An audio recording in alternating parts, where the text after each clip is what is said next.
Syria का पतन और हक्कानी की हत्या के बाद भारत और अन्य देशों के लिए आतंकवादी खतरे बढ़ रहे हैं। ऐसी चर्चाएं लगातार विदेशी मीडिया में हैं। आज इसी पे बात करेंगे फिर ऑब्जर्वर हिंदी में।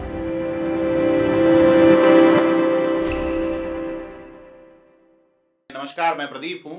आपने अगर फिर ऑब्जर्वर हिंदी को अभी तक सब्सक्राइब नहीं किया तो सब्सक्राइब जरूर करें, ताकि दुनिया भर में घट रही घटनाओं और उससे भारत के जुड़ाव पर हम आपको लगातार अपडेट रख सकें। तो सीरिया में असद सरकार का पतन और आईएसआईएस तथा अल कायदा जैसे जिहादी समूह का उभार वैश्विक सुरक्षा के लिए कितनी गंभीर चुनौती है। भारत जैसे देशों को जैसे मोहम्मद और आईएसआईएस के जैसे संगठनों से बढ़ते खतरों का सामना करना पड़ रहा है या करना पड़ सकता है, और ज्यादा करना पड़ सकता है। सीरिया और अफगानिस्तान की अस्थिरता का लाभ उठाकर चरमपंथी ताकतें अपना प्रभाव बढ़ा रही हैं। ऐसी स्थिति में आतंकवाद के पुनरुत्थान को रोकने के लिए समन्वित प्रयासों की आवश्यकता है, और समन्वित प्रयासों में सैन्य प्रयासों की भी जरूरत है और राजनीतिक प्रयासों की भी जरूरत है, क्योंकि अब दुनिया में आतंकवाद तीन प्रमुख क्षेत्रों में बढ़ रहा है। सबसे पहले इराक और सीरिया में सक्रिय आईएसआईएस, और अफगानिस्तान में इसकी ब्रांच शाखा समूह आईएसआईएस खुरासान, जिसे आईएसआईएस के कहा जाता है। दूसरा जो क्षेत्र है वो सीरिया, अफगानिस्तान और पश्चिमी अफ्रीका देश जैसे देशों में आतंकवादी गुटों के बीच सत्ता के संघर्ष, इन्हीं देशों के बीच में। और तीसरा छोटे जिहादी समूह जैसे हयात तहरीर अल शाम एचटीएस और अल कायदा के सीरिया यूनिट हुरास अल दीन का उभार। यह आतंकवादी जाल जो है एशिया, अफ्रीका और यूरोप तक फैल रहा है, जिससे अंतरराष्ट्रीय आतंकवाद का खतरा बढ़ गया। आईएसआईएस ने अपनी तेजी और हिंसात्मक क्षमताओं का प्रदर्शन किया है। मार्च महीने में मॉस्को में घातक हमले और सीरिया में इस वर्ष 700 से अधिक हमलों ने साबित किया है कि यह संगठन अभी भी सक्रिय है। यह समूह अपनी वित्तीय जरूरतें पूरी करने के लिए जबरन वसूली नेटवर्क और अपनी खुफिया शाखा एमनी का उपयोग करता है। सीरिया के राष्ट्रपति बशर अल असद की सरकार के पतन के बाद पैदा हुई सत्ता रिक्तता ने जिहादी समूहों को बीच में संघर्ष को जन्म दिया है। क्योंकि जहां सुप्रीम अथॉरिटी नहीं होती वहां कानून नहीं चलता, और कानून नहीं होता तो फिर सत्ता के लिए और जिहादी समूहों में संघर्ष साधारण सी बात है।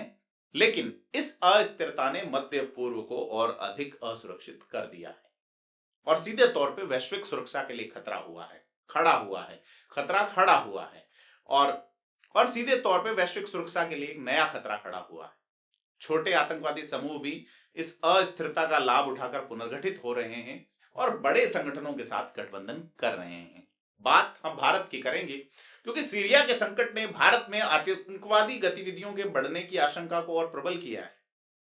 जेईएम, जिसे जैश ए मोहम्मद कहा जाता है, आईएम इंडियन मुजाहिदीन, आईएसआईएस के और अल कायदा जैसे समूह अपनी गतिविधियों को तेज कर सकते हैं, क्योंकि पाकिस्तान स्थित जैश ए मोहम्मद जो है वो लंबे समय से भारत को निशाना बनाता रहा है, विशेष करके कश्मीर इलाके में।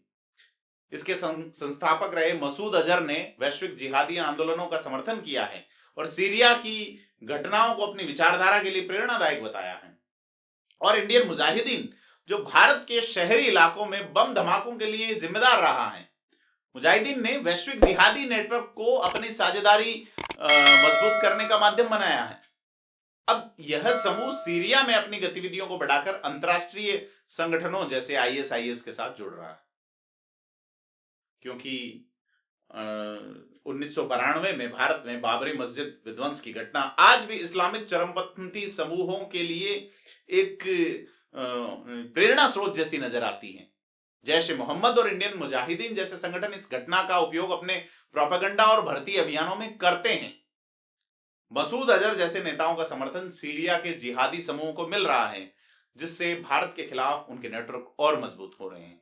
2019 में भारत ने संयुक्त राष्ट्र संघ की सुरक्षा परिषद में मसूद अजहर के अल कायदा और आईएसआईएस के साथ संबंधों को उजागर किया, जिसके बाद उसे अंतरराष्ट्रीय आतंकवादी घोषित किया गया था। और अफगानिस्तान और हक्कानी नेटवर्क की बात करें तो हाल ही में अफगानिस्तान के शरणार्थी मंत्री और तालिबान के वरिष्ठ नेता खलील हक्कानी की हत्या ने अफगानिस्तान में सत्ता संघर्ष को उजागर किया है। हक्कानी नेटवर्क जो तालिबान से रिलेटेड है, लंबे समय से अफगानिस्तान में एक महत्वपूर्ण शक्ति रहा है और यह समूह पाकिस्तान के इंटर सर्विलेंस इंटेलिजेंस, जिसे आईएसआई कहते हैं, उसके साथ करीबी संबंध रखता है। यानी हक्कानी और आईएसआई के बीच में एक अच्छा पैचअप रहा है। तो आईएसआई ने हक्कानी नेटवर्क का उपयोग सीधे तौर पे भारत और अफगान तालिबान के खिलाफ किया है। हालांकि 2021 में तालिबान की सत्ता में वापसी के बाद से हक्कानी नेटवर्क और तालिबान नेतृत्व के बीच मतभेद बढ़े हैं। आईएसआईएस के इस मौके का लाभ उठाकर अफगानिस्तान में अपनी गतिविधियों का विस्तार कर रहा है। और बड़ी चीज ये है कि सीरिया से बात हमने शुरू की थी, जहां इजराइल ने ऑपरेशन बाशाक एरो के तहत सीरिया के सैन्य ठिकानों पर हवाई हमले किए ताकि उसके संसाधन आतंकी समूहों के हाथ न लगे। वहीं अमेरिका जो है हयात तहरीर अल शाम HTS जैसे जिहादी समूह के साथ मिलकर आईएसआईएस के सदस्यों को खत्म करने की कोशिश कर रहा है, क्योंकि हाल ही में अमेरिकी हवाई हमले में 12 आईएसआईएस के आतंकी मारे गए हैं। और इन सब के बीच में क्या लगता है कि क्योंकि हमें लगता होगा कि इन इलाकों में गरीबी बढ़ रही है, खास करके पाकिस्तान में या अफगानिस्तान में भी चरमपंथ बढ़ रहा है, तो भारत के लिए जिहादी सस्ते हो रहे हैं। फिर ऑब्जर्वर के प्रधान संपादक अतुल सिंह एक वीडियो 5 फ्रंट वॉर में इसका उल्लेख भी कर चुके हैं कि भारत के सामने 5 युद्ध क्षेत्र खुल रहे हैं, 5 फ्रंट खुल रहे हैं। उस वीडियो का लिंक भी मैं डिस्क्रिप्शन में दे रहा हूं, आप अंग्रेजी में उस वीडियो को देख सकते हैं। और यह जो मैंने बात कही, यह आर्टिकल फेयर ऑब्जर्वर के लिए सृजन शर्मा ने लिखा है। सृजन एक राष्ट्रीय सुरक्षा विश्लेषक हैं जो खुफिया और सुरक्षा विश्लेषण में विशेषज्ञता रखते हैं। सृजन ने कई संस्थानों, जर्नल्स और समाचार पत्र जैसे कि टेलीग्राफ, द प्रिंट और ऑर्गेनाइजर के लिए सुरक्षा और सामरिक विषयों पर व्यापक लेखन किया है।